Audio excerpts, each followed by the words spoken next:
Here's some examples of solving exponential equations using the one-to-one property.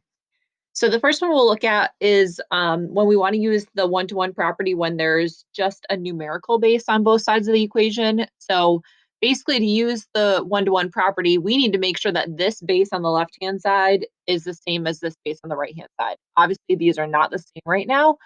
So I'm going to think about bases that I can use to rewrite 25 and 625. And I know that I can raise 5 to the second power to get 25. And I know that I can raise 5 to the fourth power to get 625.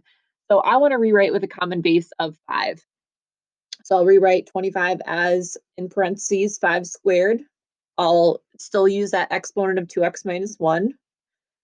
And here I just have to be careful because it's 1 over 625, not just 625. So when I rewrite this base, I know that it's going to have a negative exponent because the 625 is in the denominator. So instead of using a regular 4, I'm going to rewrite this as 5 to the negative fourth power. And now we should be able to recognize that we can use the one-to-one property because I have a base of 5 here on this side and I have a base of 5 here on this side.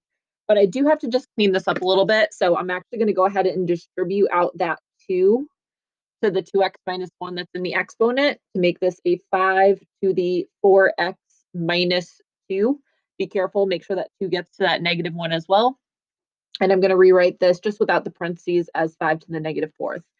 So now that I have a 5 over here and a 5 over here, I know that I can set my exponents equal. So to solve, I'm going to say 4x minus 2 must be equal to negative 4 because the base of the 5 is the same on both sides.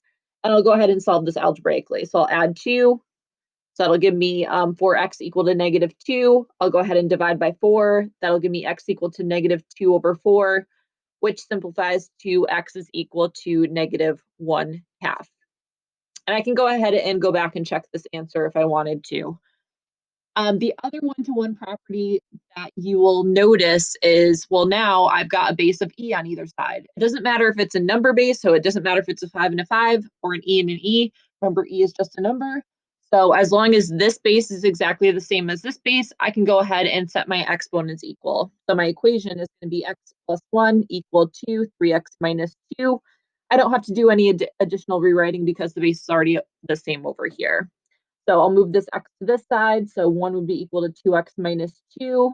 I'll go ahead and add this 2 to both sides.